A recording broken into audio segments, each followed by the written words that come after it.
Rebelote, nous voilà repartis pour la visite de la serre 2 ans après,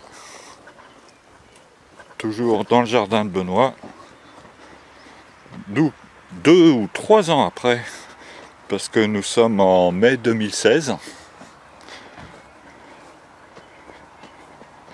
et nous allons voir un petit peu comment la serre a évolué, ma foi plutôt bien. Et puis aussi le potager, où une surprise vous attend.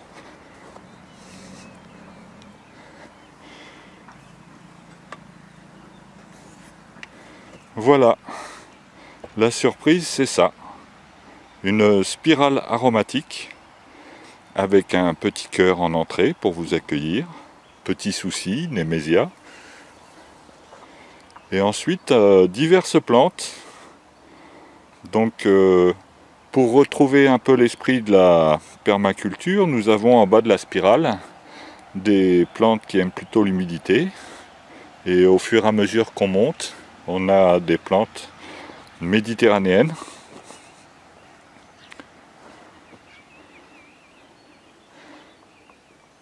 Donc voilà, on avait des cailloux sur le terrain, on en a profité pour faire un petit peu joujou. Alors étant donné que la spirale est un peu grande, on a fait 3 entrées, 3 insertions.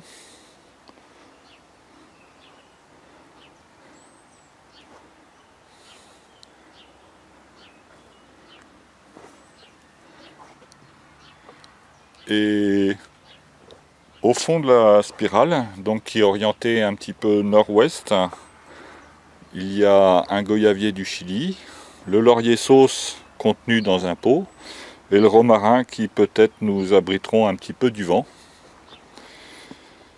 Une autre nouveauté du potager, c'est le HLM à fraises. Voilà, sur un paillis d'ardoise. Et puis sur la gauche, vous voyez un petit peu du compost vert. C'est un essai des techniques de Dominique Soltner qui propose de semer sur compost vert pour éviter les mauvaises herbes. Bon, j'en avais peut-être déjà qui dépassaient en dessous. Alors voilà, il y en a quand même. Sinon, ici, j'ai essayé de planter des lentilles. Alors les lentilles, c'est ces petites affaires-là. Voilà. On verra bien ce que ça va donner. C'était acheté dans le magasin bio et planté tel quel, mi-mai. Bon, normalement, on recommande de planter ça en mars-avril. Ensuite, ici, les piquets correspondent à des plantes tournesol, enfin à des semis de tournesol. Mais je crains que les oiseaux aient tout bouffé. Ils sont malins, je ne sais pas comment ils ont réussi à avoir les graines alors qu'elles sont cachées par la terre. Donc ici nous avons aussi rajouté un bac de 1000 litres pour alimenter en eau le potager, qui en fait est connecté au bac de la serre par le trop-plein. On a mis des plantes grimpantes pour essayer de cacher le bac, donc chèvrefeuille. Voilà. Il y a eu une tranchée de faite pour évacuer l'eau. Ça aussi c'est une nouveauté par rapport à la dernière fois. Dans le potager et la spirale aromatique, il y a également une zone sauvage. Donc ça, je pense que c'est intéressant. Pour que les limaces aillent bouffer là-dedans plutôt que le basilic qu'elles adorent. Le basilic est dans un triste état. Ma foi, j'ai pas bien la main pour le basilic. J'essaye d'attraper les limaces quand elles petit déjeunent le matin, vers 7 h. Je les mets en dehors du potager, mais elles sont gourmandes. Voilà la serre. Donc on est au mois de mai. Les tomates sont pas encore bien levées. Mais on profite déjà des fraises. Voilà, les fraisiers donnent à plein. C'est une année à fraises cette année. Au fond, Près du poteau, on a mis un petit plant de maïs, car le patron aime bien manger un épi de maïs de temps en temps, avec un poids de senteur pour grimper dessus. Nous avons eu quelques bonnes surprises dans la serre cette année. On a planté des feuilles de chêne, donc les salades un petit peu colorées pourpre. Et sinon, les années précédentes, une salade verte était montée en graines et elle a ressemé à divers endroits de la serre. Voilà. Le géranium à l'entrée se porte bien. Le pêcher de vigne aussi. Au niveau de l'aménagement, voilà ce que ça donne. Donc un petit coin au fond à droite pour ranger les outils qui nous servent pour le jardin aussi. Un petit placard cache-misère. Un espace de travail avec des étagères. Et une nouveauté aussi, parce que j'avais eu une remarque sur les graines qui étaient dans la serre. Effectivement, c'est un mauvais endroit à cause des hautes températures. Donc, pour éviter d'avoir à porter les graines à perpète dans la maison, j'ai fait un coffre à graines ici. Donc, le coffre à graines,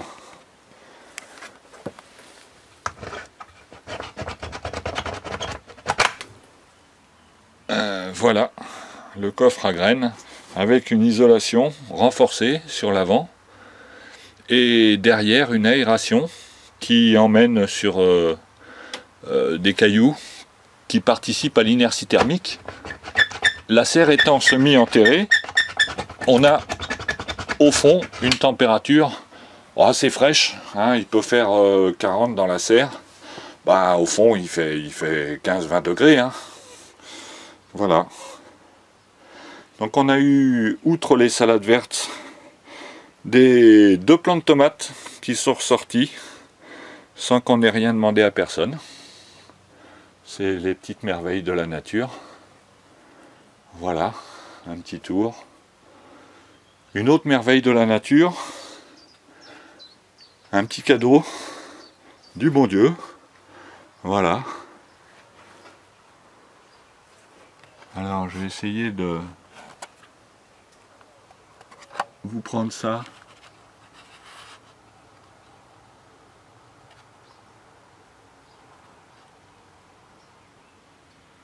Voilà, s'il veut se mettre, il n'arrive pas à zoomer dessus, je suis désolé.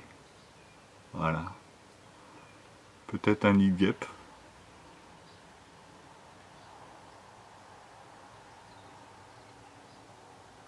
C'est tout petit, ça fait un pouce de diamètre à peu près.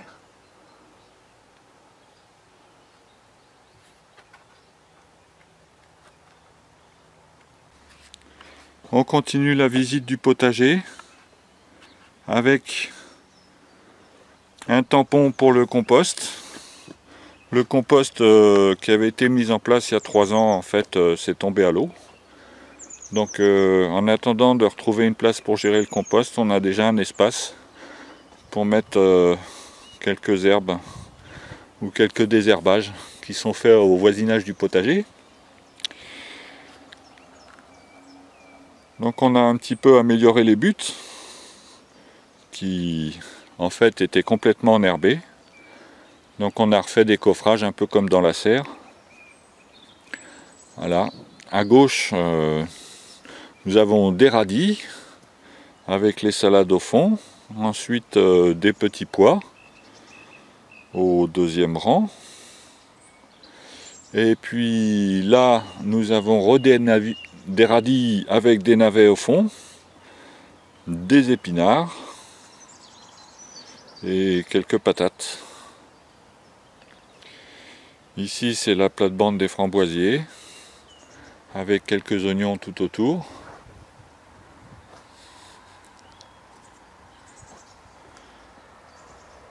Et là, nous avons les pieds de rhubarbe. Il y a 5 pieds de rhubarbe dans la zone empaillée. et des betteraves au fond, un petit navet qui restait par là. Toute cette zone-là est entourée de semis de poireaux, mais qui viennent juste de lever, on les voit pas bien. Et puis là, quelques semis de laitue qu'on va éclaircir. Alors effectivement, ici, quelques ardoises. Ces ardoises sont bien utiles parce que le patron dispose d'une palette. Voilà, donc il n'y a pas de frais à faire pour prendre les ardoises qui ont servi ici pour la bordure des framboisiers. Donc là aussi un coin très fleuri avec du fenouil et du chou.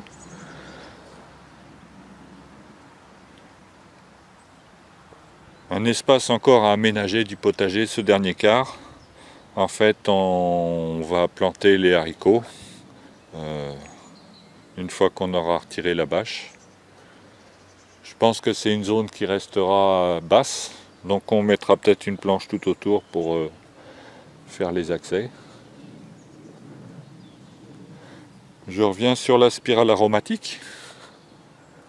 Voilà, faire le tour un petit peu dans l'autre sens.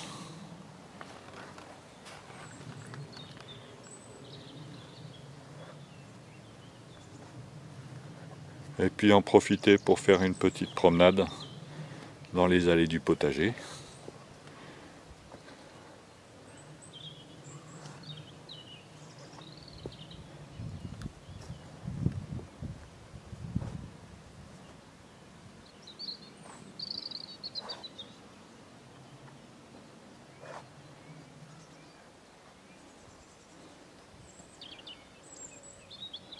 Elle est pas belle la vie? Alors nous allons repartir pour faire un petit tour tout autour de la serre. Donc la porte, c'est une nouveauté parce qu'ici il y a des chevreuils et des lapins. Donc il faut se protéger contre les envahisseurs qui sont très gourmands ma foi. Alors cette année on va essayer de planter quelques céréales. Pour le céréales de printemps c'est cuit, c'est trop tard. Mais ici il y a quelques rondins de bois qui vont nous servir à faire des bordures pour délimiter un petit peu un espace pour cultiver du sarrasin. Alors ici on ne voit pas très bien, mais voilà, c'est l'amour en cage qui est en train de se développer. Au milieu de l'herbe, des orties, mais bon, on va voir qui va gagner. Un petit cadeau du bon Dieu, un tas de fumier. Benoît avait prêté sa remorque à une amie. Elle lui a rendu rempli de fumier, ce qui m'a bien arrangé puisque j'ai récupéré les verres de fumier de cheval qui sont les verres recommandés pour l'utilisation lombricompost. Il y aura une petite prise de vue tout à l'heure. Donc ici la gelée où fait entre 0 et 1 le 15 mai. Donc il y a des plants qui ont un peu souffert quand même, qui n'ont pas forcément été cuits, mais il a fallu couper des feuilles. Ici nous avons concombres et cornichons qui sont invités à voyager sur le grillage. On est en exposition sud-ouest. Ici l'espace pour les pommes de terre. Donc là ça a été vraiment fait de façon rustique et sans se donner beaucoup de travail.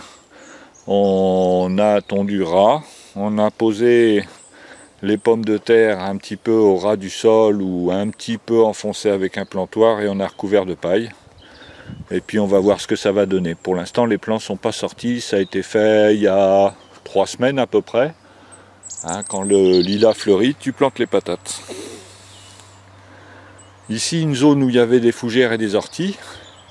Et c'est là que je vais délimiter par des rondins et faire, je sais pas, 15-20 mètres carrés de sarrasin pour voir ce que ça donne. On a eu aussi un petit courrier de Cocopelli qui nous invite à faire un essai de quinoa. Alors on essaiera ça, je pense, dans cette zone-là.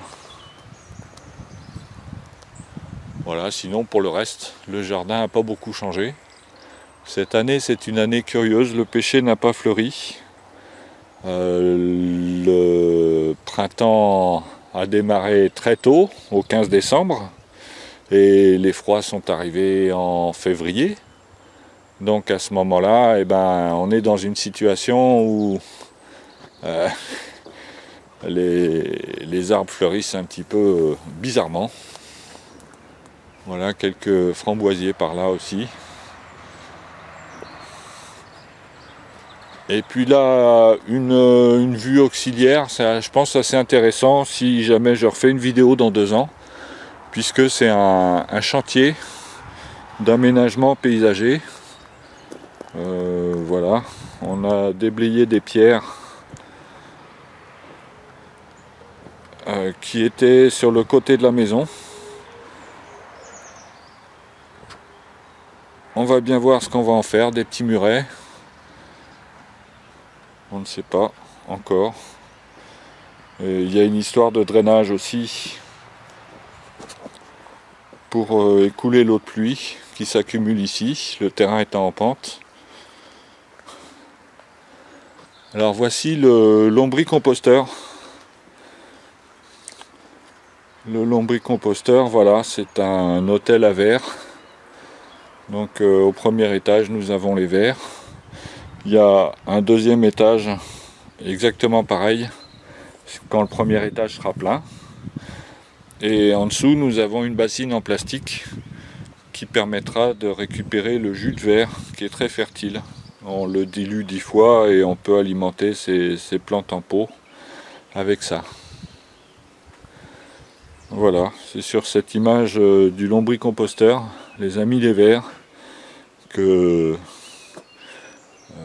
se termine cette visite. À bientôt.